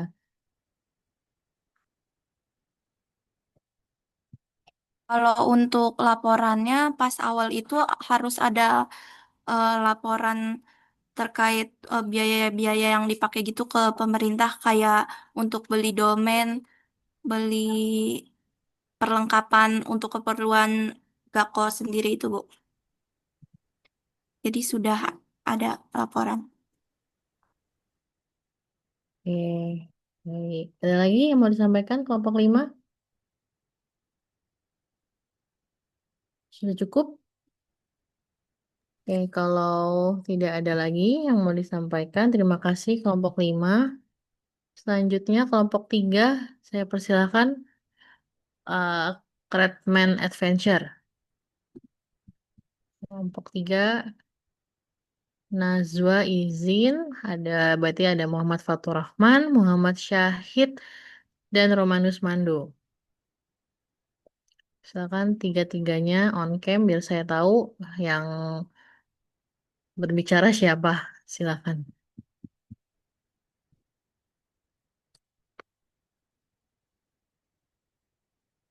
Oke, Bismillahirrahmanirrahim. Assalamualaikum warahmatullahi wabarakatuh. Selamat siang teman-teman semua dan juga Bu Filza yang saya hormati. Di sini kami dari kelompok 3, Broad Squad akan menyampaikan pemaparan terkait analisis aspek sosial dan ekonomi pada UMKM konveksi Redman Adventure. Oke, ini untuk anggota kelompoknya ada Musa Darmawan, Mafatur Rahman, saya sendiri, ada Romanus Mando Firosi lain, posisi lain, Nazul Sultan Soleha. Oke, ini untuk analisis kerja kelompok rentan. Jadi untuk yang pertama ada menyerap tenaga kerja dari lingkungan sekitar, terutama tetangga yang sedang menganggur. Ini menunjukkan komitmen usaha terhadap pemberdayaan masyarakat lokal dan pengurangan pengangguran. Jadi untuk usaha ini memanfaatkan beberapa ya SDM yang ada di sekitar lingkungan tempat. Mereka memanfaatkan mereka untuk membantu keberlangsungan usaha mereka. Jadi untuk mengurangi angka pengangguran juga gitu. Oke, yang kedua, mereka juga memberikan peluang kepada kelompok rentan seperti ibu rumah tangga dan penyandang disabilitas, asalkan memiliki keahlian yang membutuhkan. Beberapa karyawan saat ini adalah ibu rumah tangga, menandakan inklusivitas usaha. Jadi untuk orang-orang seperti ya ibu rumah tangga ataupun yang disabilitas, selama mereka mampu untuk bisa bekerja dan mungkin skill dibutuhkan juga, mereka akan direkrut untuk membantu keberlangsungan usaha. Yang ketiga, mereka juga praktik ini bukan hanya menguntungkan usaha secara operasional, tapi juga berdampak langsung terhadap penguatan sosial masyarakat sekitar. Oke, untuk yang selanjutnya akan langsung saya. Baik, selanjutnya ada lingkungan kerja dan tanggapan terhadap isu sosial. Nah, untuk analisis terkait lingkungan kerja, kita kebetulan mewawancara secara langsung kepada karyawannya. Nah, dari hasil wawancara tersebut, kami mendapatkan bahwa karyawan merasa aman dan nyaman bekerja pada UMKM Redman Venture ini.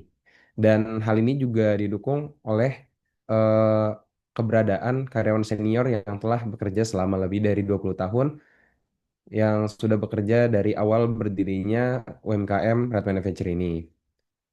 Nah, ini menunjukkan lingkungan kerja yang stabil, suportif, dan juga berkelanjutan.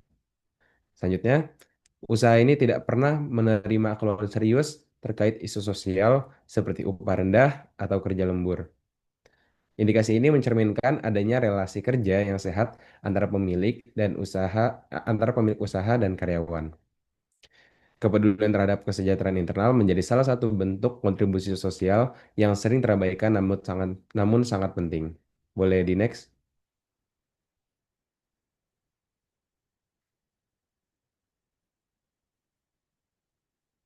Selanjutnya dampak sosial ekonomi dan persepsi masyarakat. Dengan membuka lapangan kerja lokal, usaha ini membantu meningkatkan daya beli masyarakat yang pada gilirannya turut menggerakkan roda ekonomi lokal.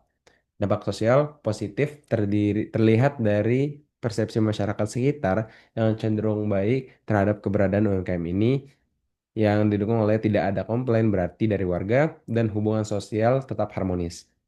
Keberadaan usaha dan lingkungan tersebut bukan hanya sebagai entitas bisnis, tapi juga sebagai bagian dari jaringan sosial masyarakat. Boleh di next?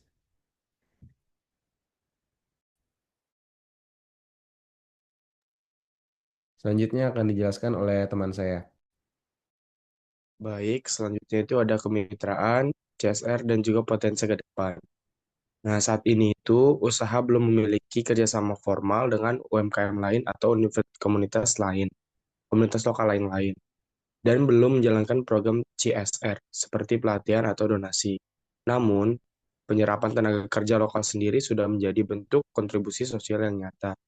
Nah, ke depannya UMKM ini memiliki potensi besar untuk mengembangkan kemitraan atau membuka peluang bisnis seperti sistem reseller, pelatihan keterampilan, atau kolaborasi dengan usaha lokal lain.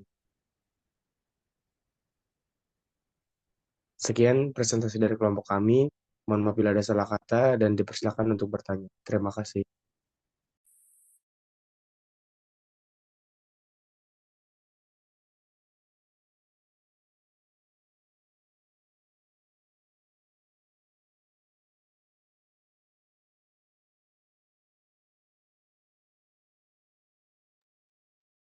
Silakan teman-teman, ada yang mau bertanya?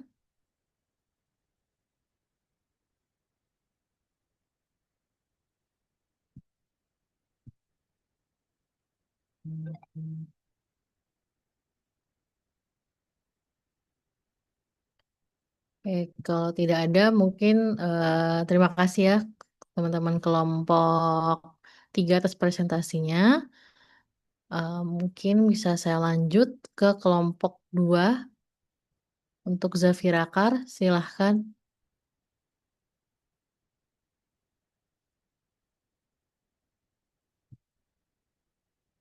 Baik, Ibu, sebentar.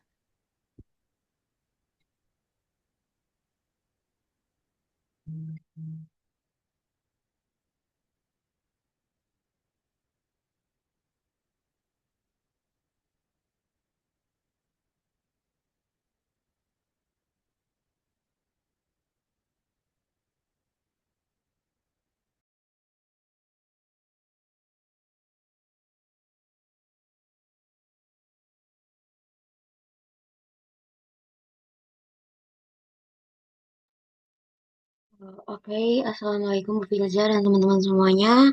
Kami dari kelompok digital izin mempresentasikan analisis aspek sosial dan ekonomi pada pariwisata, khususnya pada Zafirakar. Next slide. Oke, pada materi ini kan ada dua ya pembahasan, yaitu aspek sosial dan aspek ekonomi. Nah, untuk sekarang aku bahas aspek sosialnya. Nah, jadi Javirakar itu tuh berpotensi menciptakan lingkungan kerja yang profesional dan inklusif dengan menerapkan kebijakan sumber daya manusia yang mengutamakan loyalitas, kepercayaan, dan hubungan kerja jangka panjang seperti yang dilakukan Javirakar. Nah, Javirakar ini tuh seperti yang udah kami mention di minggu lalu, mereka tuh tidak melibatkan anggota keluarga sebagai karyawannya. Javirakar itu bisa Selain itu, Javirakar juga bisa menjaga aktivitas dan menghindari konflik kepentingan internal, sekaligus membangun budaya kerja yang sehat dan transparan. Selain itu, keterlibatan Javirakar dalam sektor jasa transportasi dan wisata itu dapat memberikan kontribusi positif terhadap masyarakat dan meningkatkan mobilitas sosial, memperkuat konektivitas antar wilayah, serta membuka peluang interaksi lintas budaya yang berkaitan nilai-nilai sosial. Akar juga menyoroti kontribusi sosial seperti penyediaan layanan ambulans gratis serta aktif dalam membantu penanggulangan bencana. Hal ini menunjukkan kepedulian usaha terhadap masyarakat sekitar dan perannya mendukung kehidupan sosial yang berdampak positif. Nah, jadi Akar itu dia juga punya ambulansinya sendiri. Jadi ambulansinya itu bisa digunakan gitu untuk bantuan untuk di daerah di sekitarnya. Boleh di next.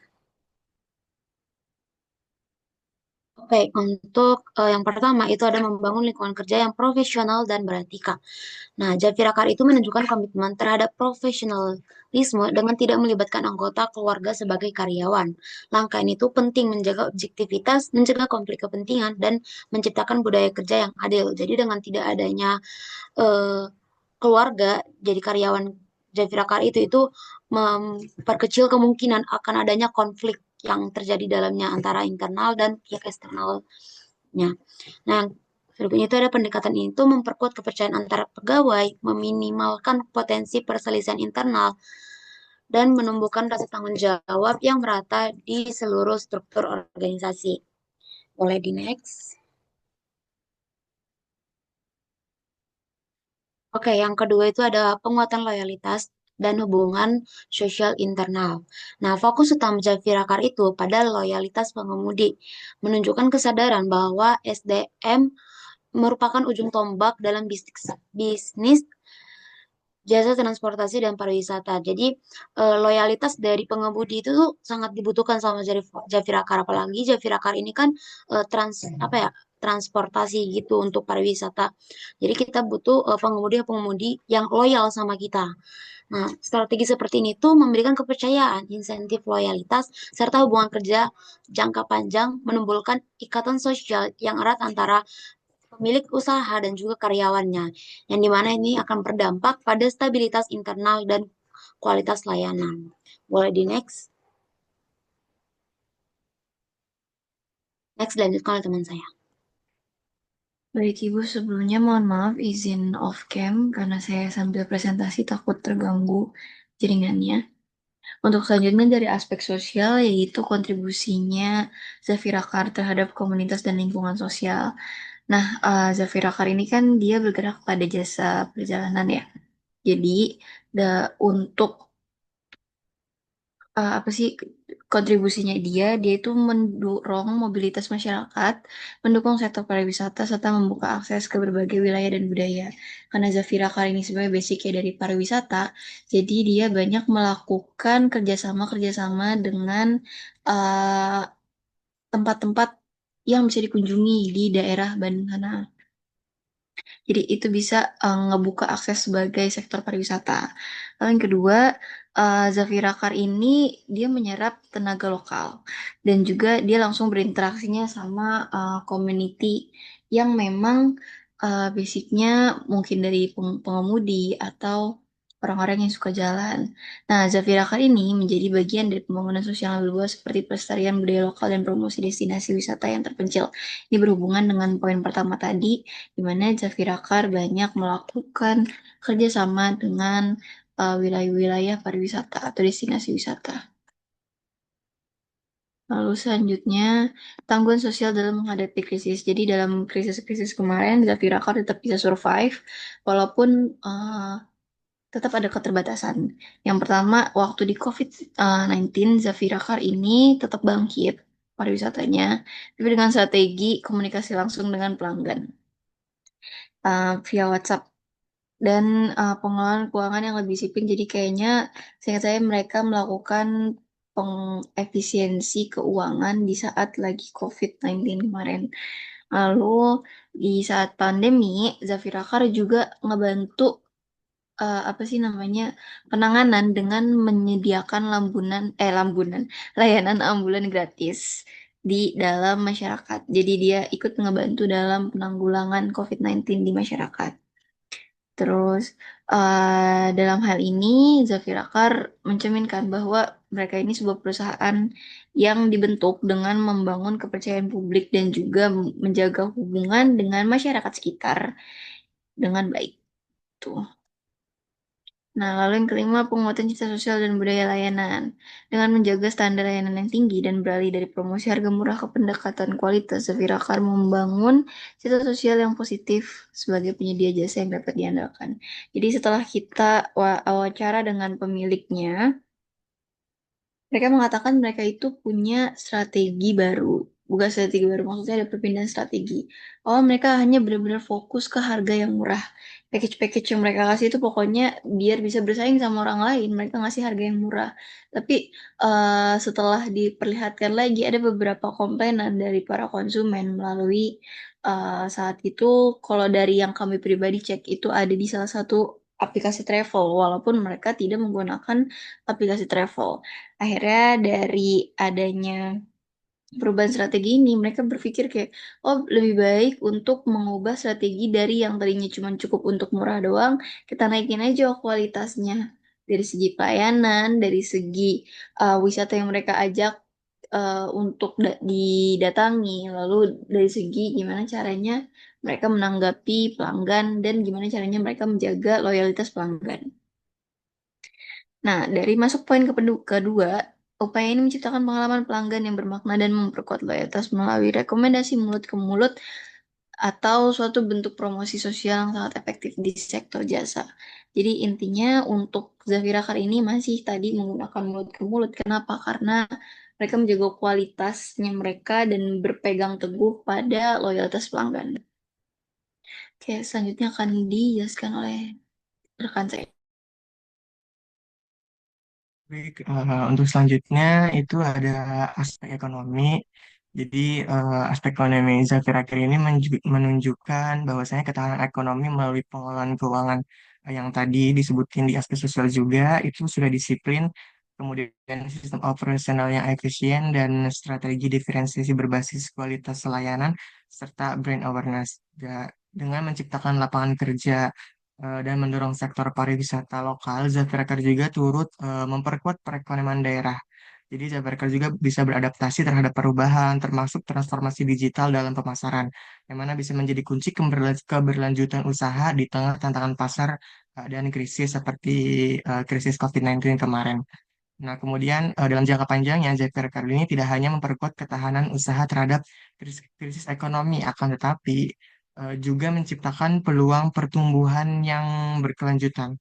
Selain itu, dengan menciptakan lapangan kerja untuk driver, Zafikar juga dapat berkontribusi pada peningkatan pendapatan masyarakat lokal dan mendukung sektor ekonomi kreatif berbasis jasa.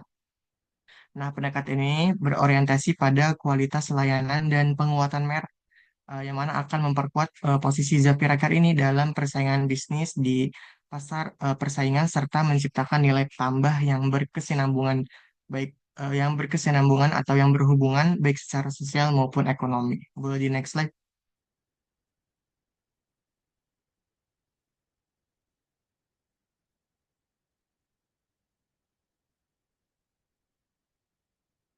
Nah, selanjutnya itu ada poin-poin untuk penegas daripada aspek ekonomi sendiri. Itu ada 3 poin. Yang pertama itu ada pengelolaan keuangan yang terkontrol. Jadi, salah satu kekuatan aspek daripada aspek ekonomi Zafira Care ini adalah manajemen keuangan yang disiplin, yang mana dibuktikan dengan adanya pemantauan bulanan terhadap laporan keuangan dan kinerja usaha pada perusahaan Zafira Care. Kemudian ada sistem pengawasan armada juga mencakup aspek-aspek keperluan ekonomi armada transport yang sudah terpantau.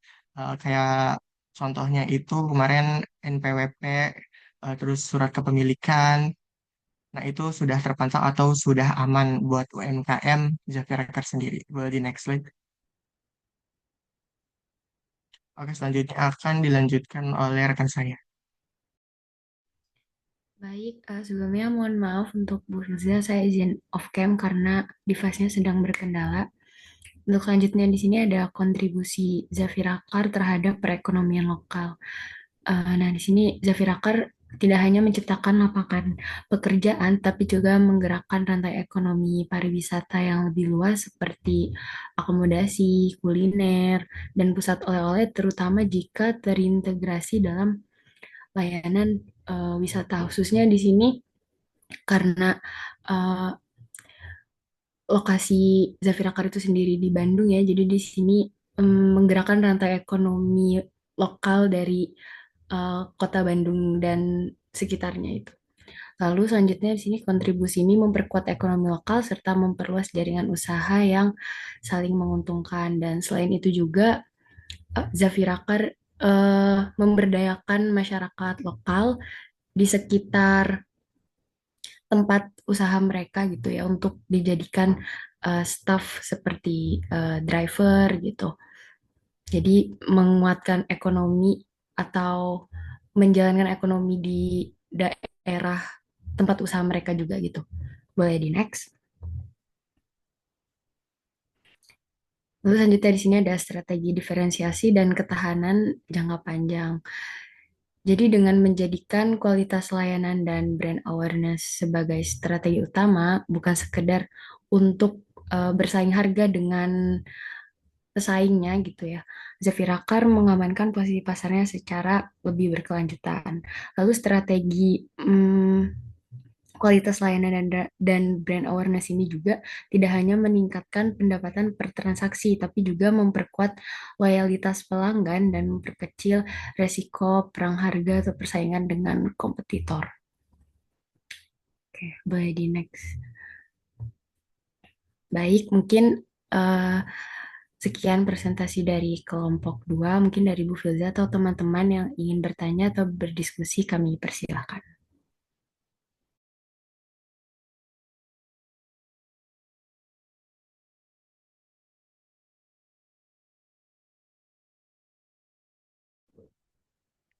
Baik, ini saya izin ambil alih ya, Bu Filzanya minta dilanjutkan dulu. Mungkin dari teman-teman ada yang mau bertanya.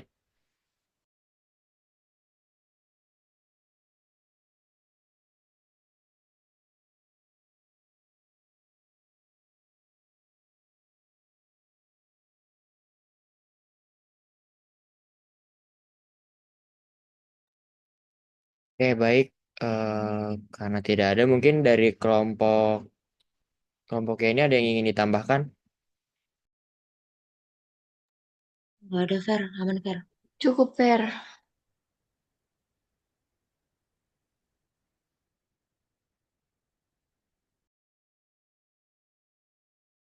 Oke, baik. Kalau gitu silakan ditutup. Dilanjut kelompok berikutnya. Baik, sekian dari kelompok kami. Mohon maaf bila ada kesalahan kata. Wassalamualaikum warahmatullahi wabarakatuh.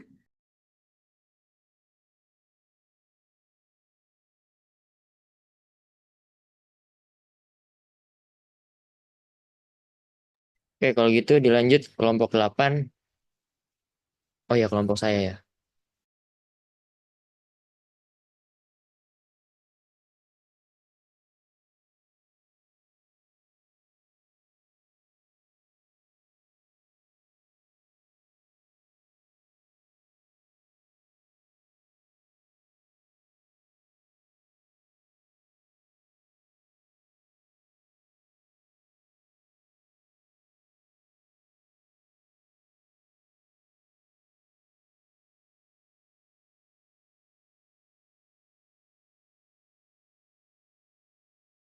Oke, Assalamualaikum warahmatullahi wabarakatuh. Kami dari kelompok 8 Business Intelligence. Jadi di sini kami akan memaparkan aspek sosial dan ekonomi dari Civil Parameter. Next.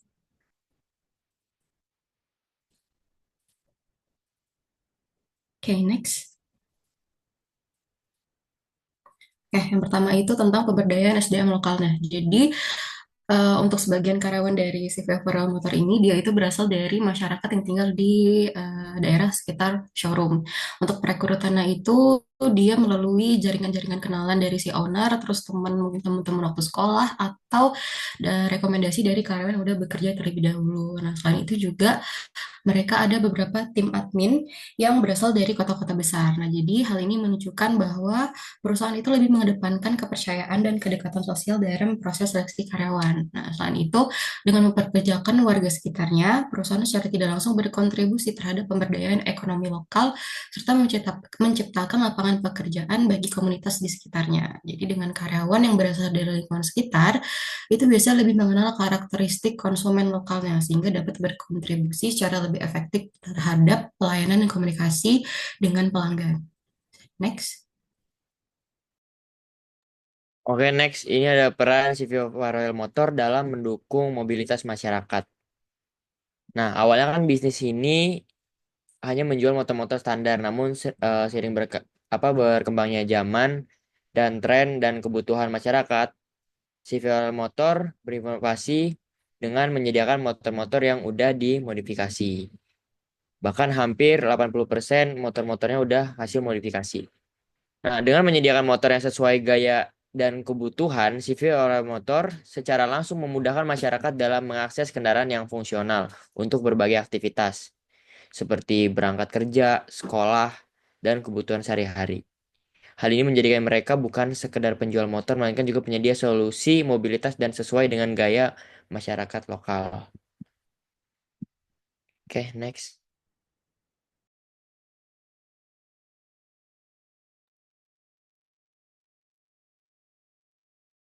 Oke, yang next ini terkait peran CV Royal Motor terhadap lingkungan sekitar. Jadi, CV Royal Motor ini tuh berpengaruh terhadap lingkungan sekitar dan pengaruhnya itu bisa dibilang sangat positif dan juga dapat memberikan kontribusi yang baik.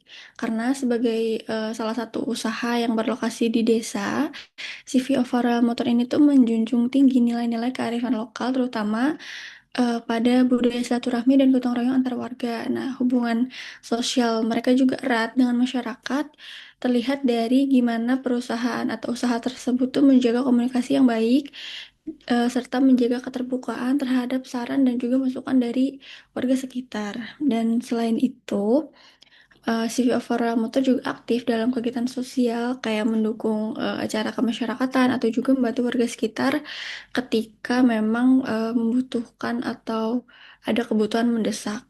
Dan berdasarkan dari hasil wawancara kita juga dari CV Overall Motor ini tuh memiliki inisiatif sosial yang sederhana tapi juga bisa berdampak nyata. Contohnya dengan membentuk tim khusus yang berperan seperti maklar di mana orang-orang terdekat mereka kayak teman atau juga kerabat itu diajak untuk turut serta memasarkan kendaraan atau kayak apa endorsement gitulah.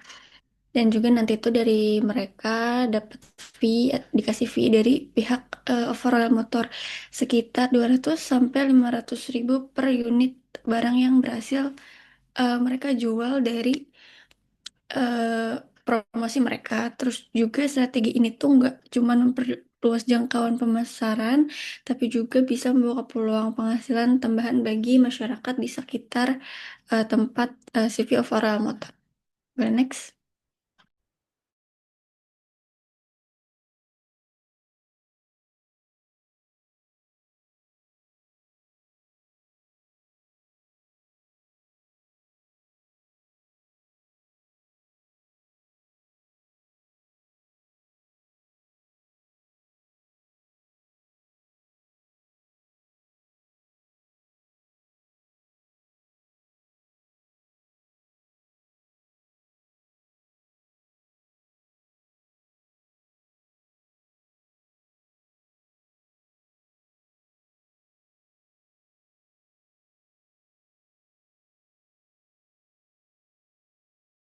Halo, sorry, ada kendala jaringan terusan. Kemudian dan juga ada juga dampak dan juga tantangan terhadap pertumbuhan ekonomi sekitar dari si CV OVA Royal Motor ini. Nah, tentunya CV OVA Royal Motor ini juga memberikan dampak positif terhadap pertumbuhan ekonomi, terutama ekonomi lokal di sekitar. Meskipun mereka saat ini masih dalam skala terbatas dibandingkan dengan dealer-dealer lain, salah satu kontribusinya adalah menjalin kerjasama dengan bengkel-bengkel sekitar untuk pemasangan dan juga modifikasi motor, karena perusahaan ini juga belum memiliki bengkel sendiri, sehingga kolaborasi ini sendiri memberi pertambahan pemasukan bagi bengkel lokal dan memberi peluang kerja bagi mekanik setempat. Namun ketergantungan pada pihak luar ini juga menjadi tantangan tersendiri yang dapat mempengaruhi efisiensi dan kualitas layanan jika tidak dikelola dengan baik. Nah, kemudian tantangan utama yang dihadapi CV Ova Royal Motor adalah untuk menjaga stabilitas bisnis di tengah si fluktuasi harga motor ini itu sendiri. Nah, untuk menghindari penumpukan stok dan juga menjaga perputaran modal, perusahaan menargetkan setiap unit motor ini dapat terjual dalam waktu yang singkat, yaitu dalam waktu 1 bulan. Cukup singkat untuk menjual otomotif dengan harga yang menengah gitu. Kemudian strategi ini didukung oleh sistem penjualan online yang memperluas jangkauan pasar dan memudahkan proses transaksi. Nah, ke depannya itu dibutuhkan juga strategi pengembangan jangka panjang agar perusahaan dapat tumbuh lebih besar dan memberikan dampak ekonomi yang lebih luas. Boleh di next? Oke, mungkin itu saja dari kelompok kami. Jika ada yang memiliki pertanyaan atau ada yang ingin ditambahkan untuk dari Bu Filza sendiri.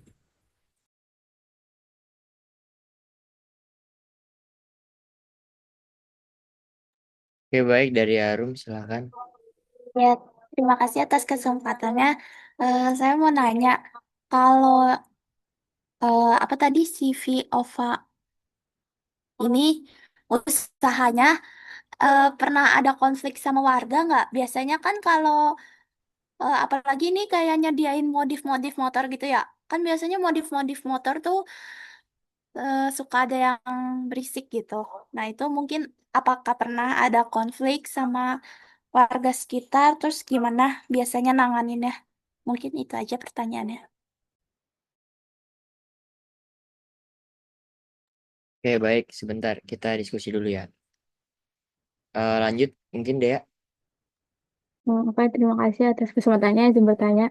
Jadi kan Overall Motor katanya memberi kesempatan peluang kerja bagi warga sekitar atau masyarakat sekitar gitu ya. Nah, untuk kayak gitu tuh yang mau mendaftar tuh ada kualifikasinya yang harus paham motor atau tentang bengkel kayak gitu, atau emang yang mau atau minat aja buat gabung sama Royal Motor. Lebih seperti itu. Terima kasih. Oke, baik, terima kasih Dea. Kita diskusi dulu sebentar ya.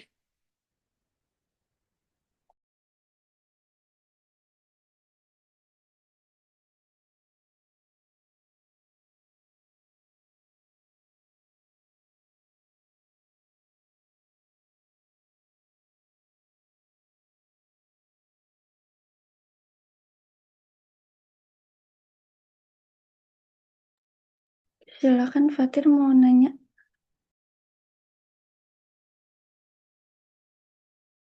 Oke, baik. Terima kasih. Izin tanya terkait si Viva Royal Motor ini tuh kan tadi eh, bekerja sama ya sama bengkel-bengkel untuk pemasangan apa sih part-part modifikasinya itu ya. Nah, selain bekerja sama bengkel-bengkel, si Viva Royal Motor itu apakah bekerja sama juga dengan brand-brand modifikasi motor itu? Udah sih itu doang.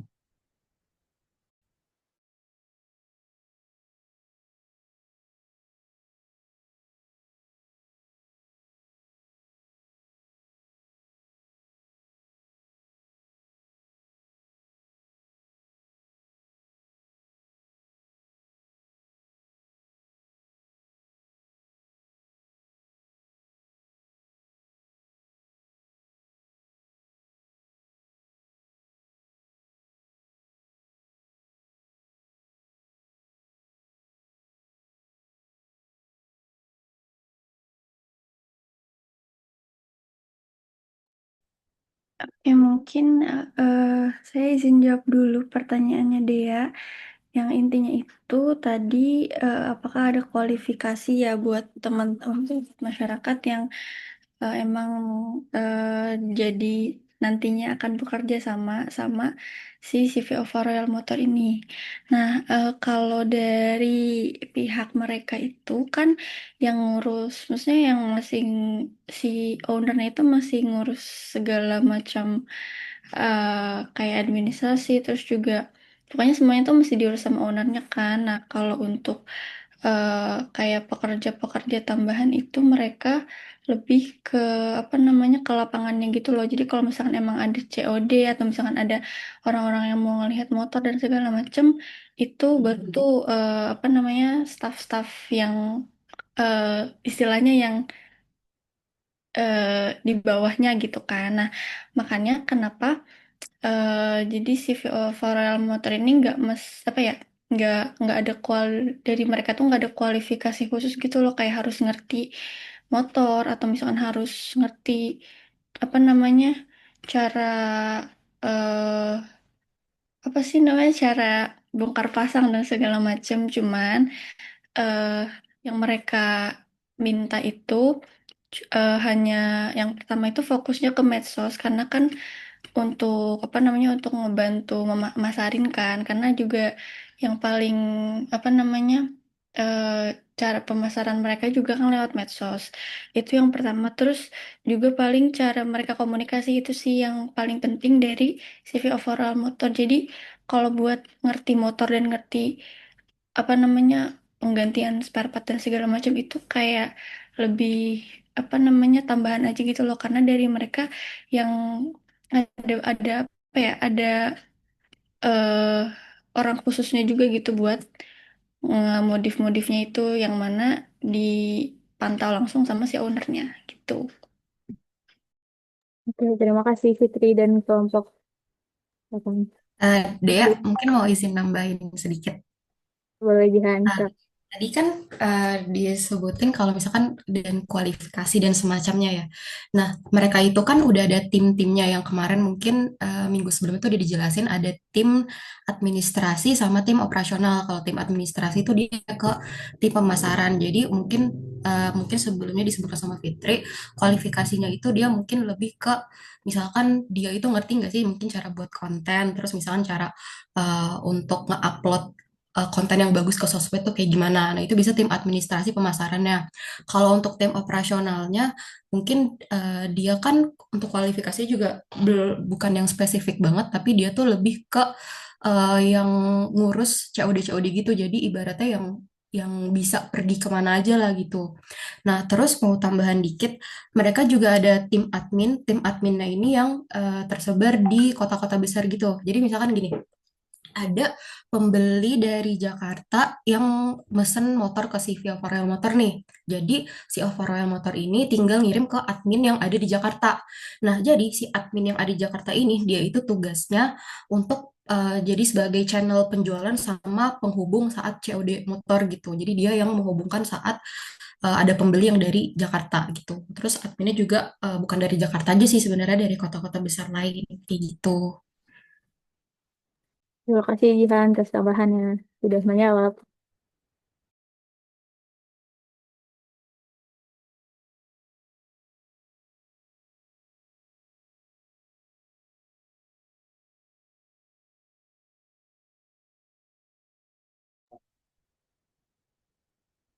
Oke, izin menjawab untuk pertanyaan Arum tadi kan urusannya sama ini ya apa namanya?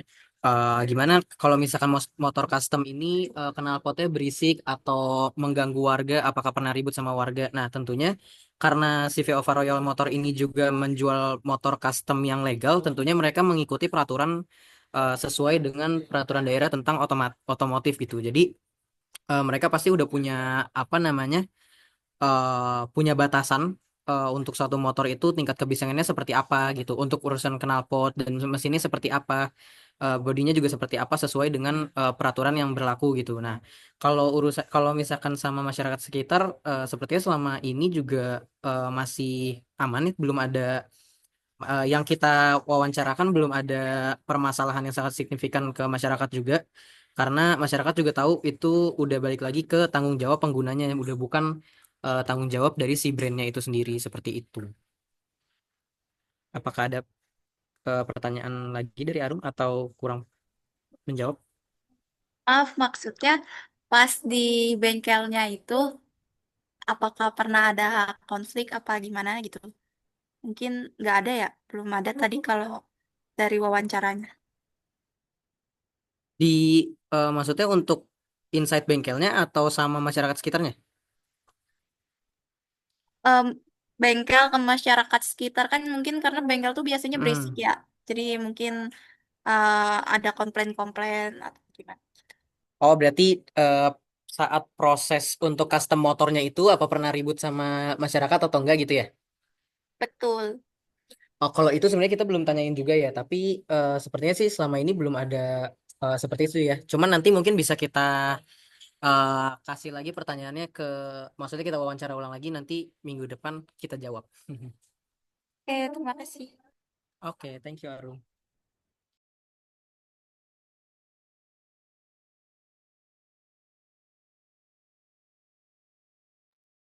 Oke, baik. Kalau gitu, teman-teman masih ada pertanyaan lagi?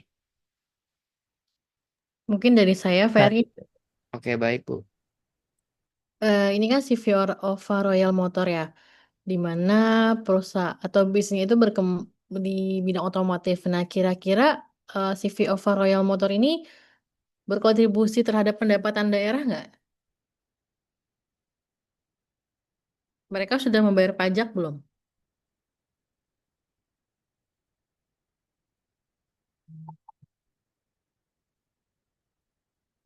Hmm.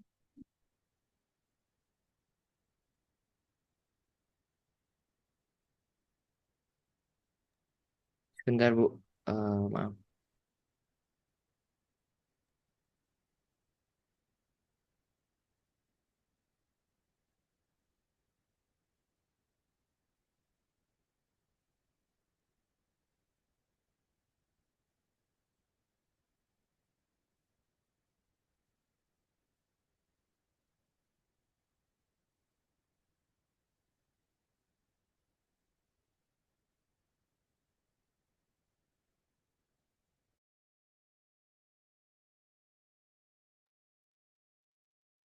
Ada jawabannya, Fer?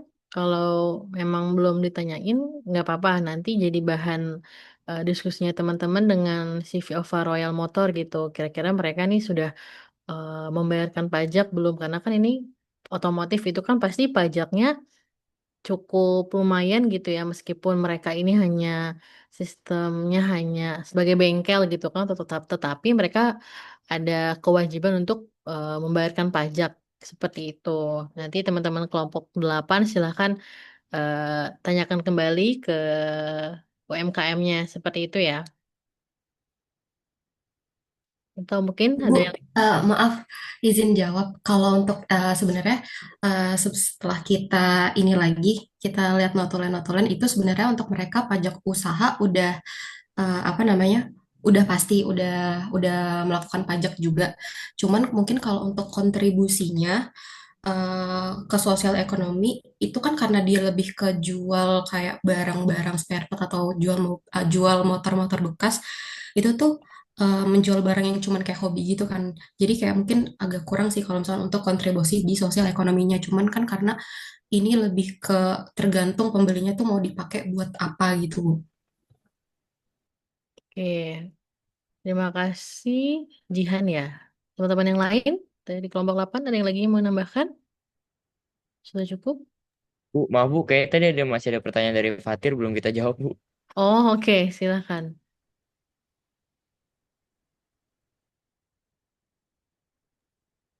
Oke, saya izin jawab pertanyaannya Fatir ya. Tadi pertanyaannya itu, apakah si Viva Rail Motor ini juga bekerja sama sama eh, mungkin brand dari spare part yang mereka pakai. Nah, kalau untuk itu sih belum ya, karena mereka itu cuman kerjasamanya dalam hal penggantian spare partnya aja gitu loh, bukan sama brand di mana, maksudnya dari mana spare part itu berasal kayak gitu. Terus juga, oh ya, sebenarnya tuh pernah, cuman yang dimention sama mereka itu lebih ke apa namanya produk untuk pengkilat apa sih pengkilat body gitu loh, body motor. Paling hanya itu aja sih Fatia. Kalau untuk mungkin spare part yang lain yang kayak misalkan apa sih yang suka dimodif motor tuh kayak mungkin knalpot dan lain sebagainya itu belum pernah. Gitu sih Fatir. Baik, terima kasih jawabannya Fitri. Aku jawab.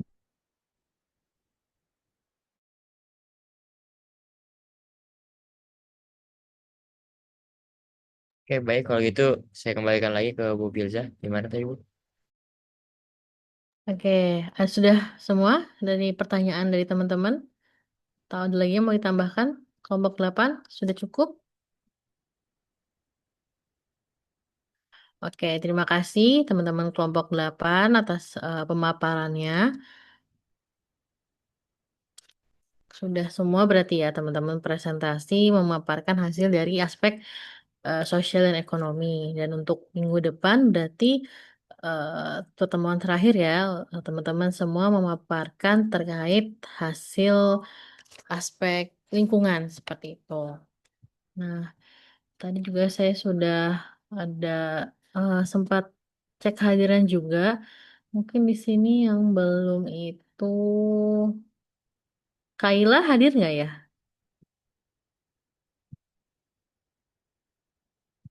Ada Kaila? Ferry? Hadir, Bu. Ada ya. Oke, mungkin Ferry bisa dibantu di capture kehadiran teman-temannya. Oke, baik. Saya izin ambil alih, teman-teman. Saya izin capture kehadirannya ya. Semuanya dimohon untuk on cam.